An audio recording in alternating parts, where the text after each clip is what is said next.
Disrumpiendo nutricionalmente hacia una mejor salud.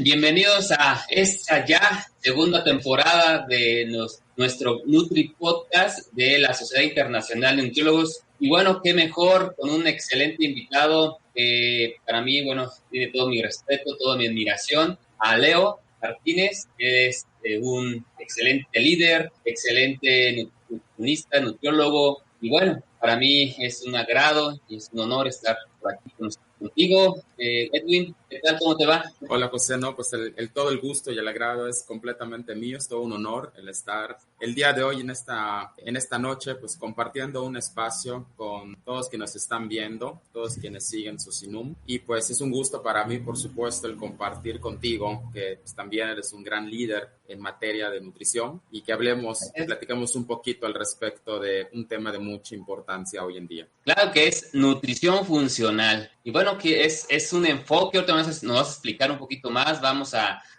compilar la información sobre si es un enfoque de tratamiento para un paciente, es individualizado, y me gustaría iniciar pues con esta parte que nos expliques qué es nutrición funcional. Bien, pues mira, nutrición funcional es un área de la nutriología la cual estudia y desarrolla el cómo emplear compuestos bioactivos de los alimentos, y tal vez hablaremos un poquito más adelante tal vez de los compuestos bioactivos, a dosis específicas para un tratamiento coadyuvante de la enfermedad. Esto quiere decir, por ejemplo, que el nutriólogo, pues en su primer formación, de alguna manera, en esta formación de 4 años, donde adquiere herramientas del primer nivel de atención, pues el nutriólogo va a adquirir herramientas también a partir de la nutrición. Y posteriormente, a través de una especialización que ya sería enfocada a la parte de nutrición funcional, pues va a conocer cómo podemos dosificar determinadas sustancias, por ejemplo, un omega 3, una coenzima Q10, una vitamina C, una vitamina D, que pues no solamente es consumir por consumir, hay una terapéutica detrás de todas estas sustancias para que verdaderamente puedan tener un efecto. Veámoslo de esta manera, es como que ustedes se enfermen de la garganta y pues les receten un antibiótico. Evidentemente no solamente te consumes el antibiótico por consumir, hay una terapéutica para que pueda tener efecto farmacológico ese antibiótico. Pues lo mismo pasa cuando hablamos de un omega 3, de un ácido ascórbico, de una vitamina D, etcétera, ¿no? Entonces, la nutrición funcional estudia eso, estudia ya la aplicación de qué tanto tengo que considerar como nutriólogo en materia de la absorción del organismo, cómo va a interaccionar el compuesto, cómo va a ejercer un efecto del compuesto, para que podamos ver un resultado favorable o positivo en el paciente. A eso también le llaman como vitalidad positiva, creo haber escuchado esa palabra. Y entonces quiere decir que si un paciente... Tengo un paciente donde tiene a lo mejor un problema gastrointestinal, tiene su microbiota intestinal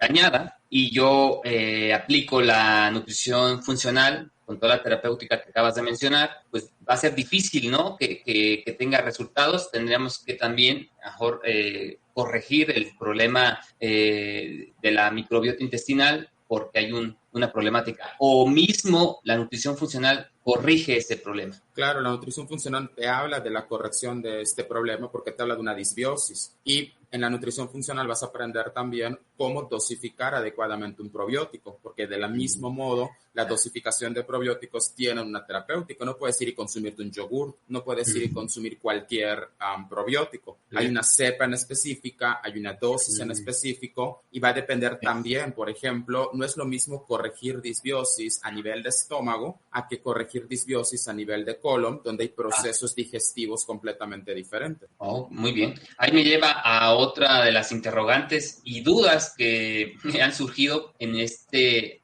tema de la nutrición funcional es cuál es la diferencia o cuál ha sido, por qué la gente confunde un superfood o superalimento con alimento funcional con nutrición funcional. No sé si nos pudieras así como explicar esas diferencias. Claro, pues la realidad es que todo depende de la mercadotecnia.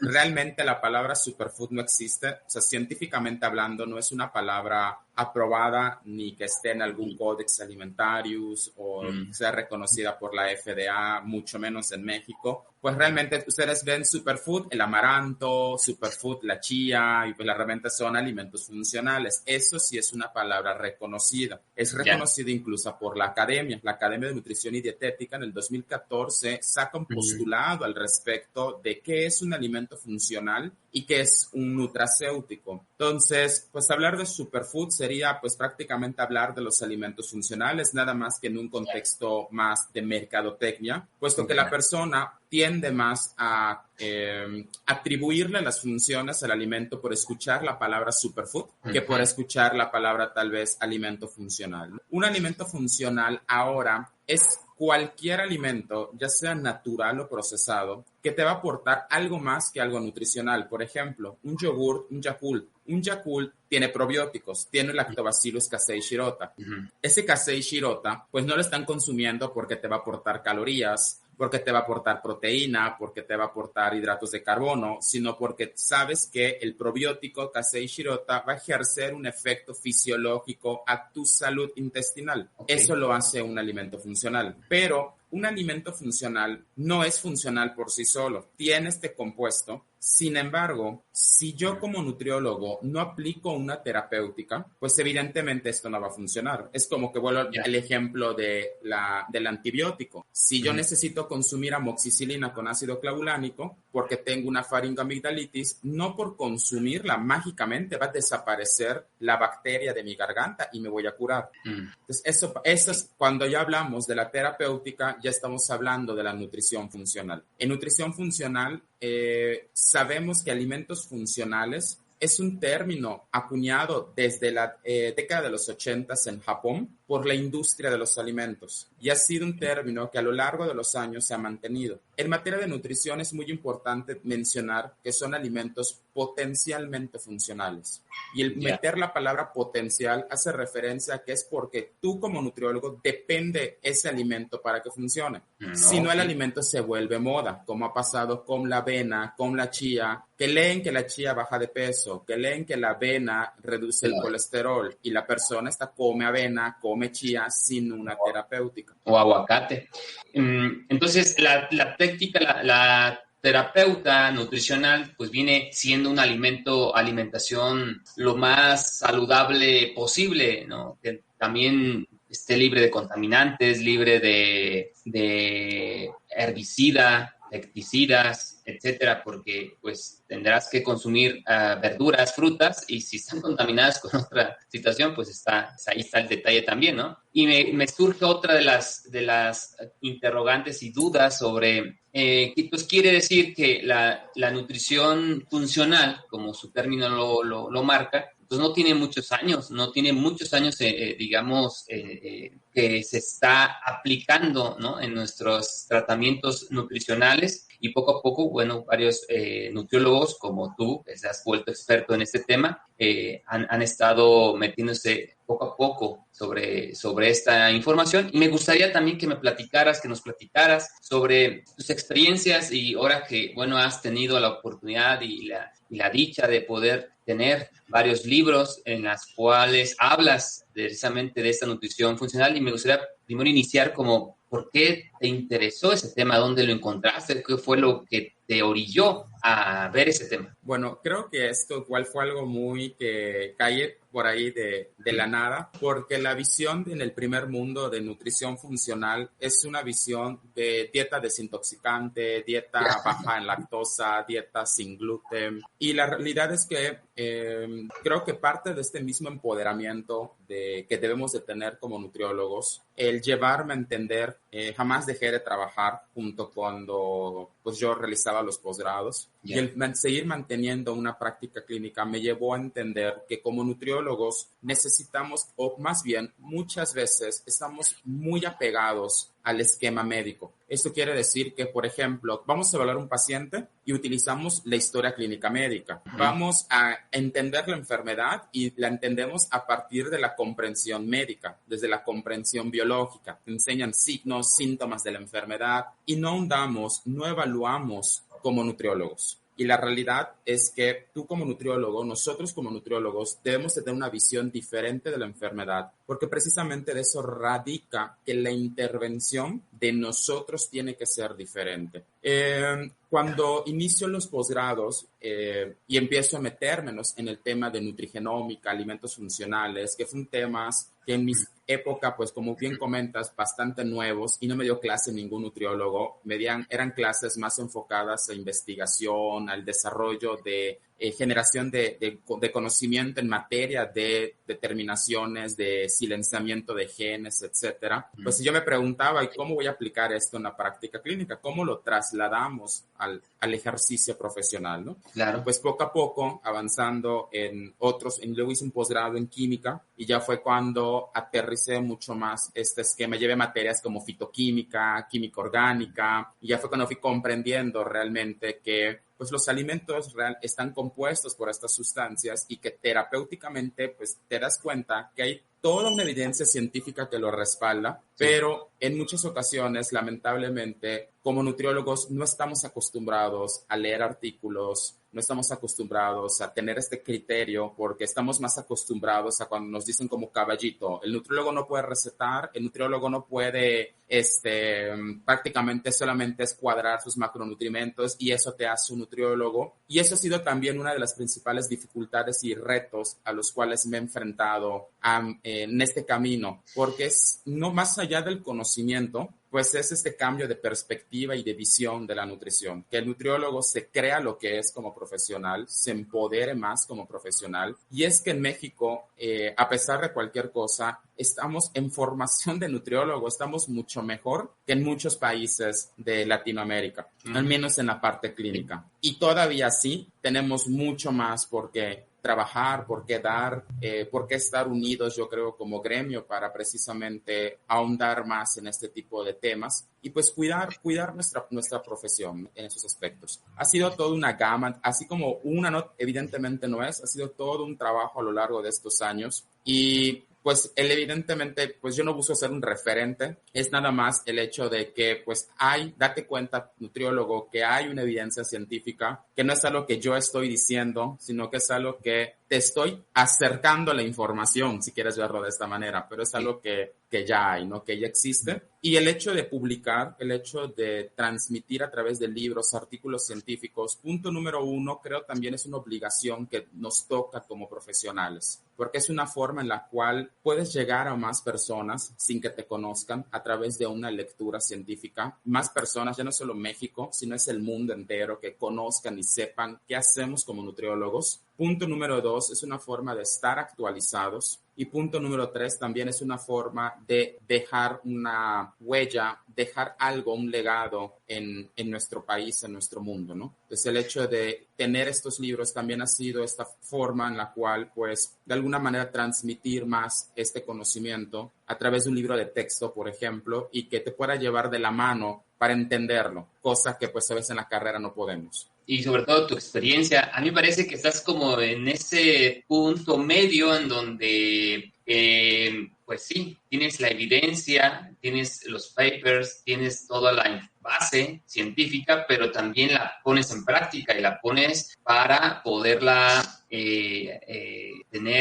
pues ponerla en acción, ¿no? Luego a veces queda nada más como, pues sí, se escucha bonito, se ve bonito, si no realizo un ensayo o un tratamiento con esa información que viene en los papers, pues me quedo igual también en el limbo, me quedo a la mitad. Entonces tú has sido como a menos si yo lo veo, el puente en el cual pues a tu experiencia y junto con la información que ya has plasmado en base a todo tu panorama, pues básicamente al nutriólogo, al nutricionista, nos das un poquito más de facilidad poderla digerir y poderla dar en atención. Yo la verdad es que estoy nuevo en esto de la nutrición funcional. Creo que en su momento hice un proyecto parecido con las características de una nutrición funcional, nada más que yo no sabía que así se llamaba, pero era utilizar la fibra soluble e insoluble con sus porcentajes adecuadas en un artículo que por ahí leí, que ni siquiera no era de México, era de Ecuador, era de Ecuador ese artículo, y la verdad es que al verlo, pues bueno, decía que el porcentaje de fibra, por ejemplo, decía, si el paciente con diabetes consumiera entre 30 y 35 gramos al día de fibra, tanto porcentaje de fibra soluble y tanto porcentaje de fibra soluble, mejoraría los niveles de glucosa. Entonces, por ahí también parte de esta técnica, acompañada con una alimentación obviamente balanceada, pues mejoraba, ¿no? Sus niveles de glucosa y disminuía los medicamentos, que es parte de nuestro objetivo. Entonces, sí, veo lo que me has comentado, escucho y ha sido, pues sí, un camino que has recorrido bastante largo y que te agradezco. La verdad es que poco como tú, que se meten en ese tema y aparte lo publican, ¿no? Porque uno se quedaría nada más en la experiencia y se acabó, ¿no? Tú, aparte de que ya te consumiste los papers, ya lo pusiste a prueba, pues ahora lo pones al alcance de los nutris. Y bien, algo para finalizar, Edwin, Master Edwin, así te digo comúnmente, un mensaje que le dijeras a los nutriólogos, a los nutricionistas que se quieren empapar, que quieren entrar en este tema de la nutrición funcional. Pues creo que el más importante es ser crítico, no creer todo lo que nos dicen, no salir creyendo en la escuela que porque ya egresé puedo poner mi consultorio, dar en 100 pesos mi consulta y atender pacientes de todo tipo, con obesidad, con diabetes, con hipertensión, todos los grupos etarios y además entrenas deportistas, etcétera. Es muy importante que como gremio nos especialicemos hoy en día.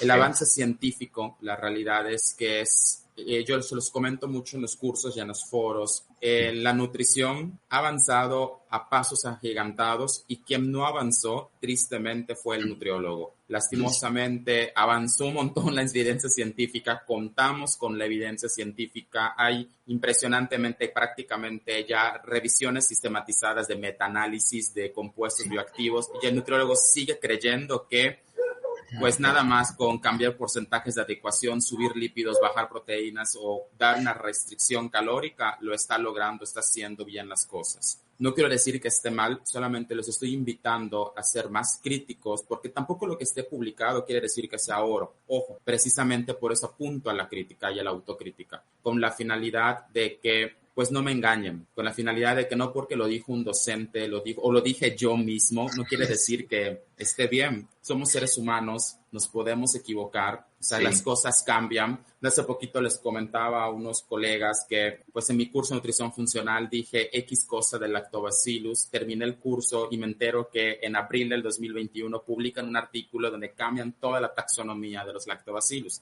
Así como que, bueno, cara de payaso porque no leí ese artículo en su momento. Pero eso es lo que yo quiero llegar, o sea, por eso los invito a que constantemente nos tenemos que estar actualizando, porque el día de mañana hoy tenemos una cosa, mañana tenemos otras y más aún, más importante, tenemos que comprender que las necesidades de nuestra sociedad van cambiando. Y si tú como nutriólogo no te adaptas a esos cambios globales, como hoy por hoy el hecho de estar en un confinamiento, el hecho de tener un COVID, la necesidad de la sociedad en materia conductual, en materia alimentaria, en materia de una necesidad de qué quiero consumir como alimento, se ha cambiado por completo. Y tenemos que buscar estrategias que se adapten a esos cambios de la sociedad, ¿no? Creo por eso es muy importante que, pues, ser esta parte de la crítica implica eso, el poder poder tomar mejores decisiones, ya no con base únicamente a lo que dijo mi abuelita, lo que dijo Facebook o lo que dijo TikTok, sino con base a que hay una experiencia clínica, hay una evidencia científica que lo respalda y me permite tomar una decisión más objetiva al respecto. Muy bien, formidable. Muchas gracias, Leo, por toda esa información. Fíjate que ahorita me hiciste reflexionar que a veces los nutriólogos egresados no tienen toda la culpa de no estar actualizados con todo lo que está acá afuera, porque las materias que tienen ellos en las universidades pues están ya sistematizados, ya tienen ese sistema. Entonces, sí, la verdad es que sí estamos, yo creo que unos 10 años de retraso en ese sentido, a mi forma de ver, obviamente, pero sí es algo que necesitamos pues acelerarle más y pues que las universidades también aceleren ese paso, ¿no? De poder ir actualizando sus modelos de aprendizaje, porque sí, notamos, y lo vemos también acá en la Sociedad Internacional de Nutriólogos, que egresan, pero con armas de juguete. Yo a veces les digo, o sea, están muy bonitas las armas, se ven de a verdad, se ven parece que sí son de verdad las armas, filosóficamente hablando, pero ya al momento de la práctica, de poderlos poner en ya como es, a una consulta, pues sí, tienen ciertas limitantes. Y eso pues habla de que no aunado a la pandemia, que pues, no practican mucho, más aunado a la parte de la información que se les transmite, nos hemos retrasado en el aprendizaje. Entonces, pues muchas gracias de nuevo, Leo y Edwin. Vamos a estar hablando de estos temas más próximamente. La verdad es que tú tienes muchos temas en que hablar, de muchos temas, y seguramente te vamos a invitar en la siguiente podcast, Nutri Podcast. Bueno, colegas, hasta la próxima. Nos vemos. Muchas gracias. Bye.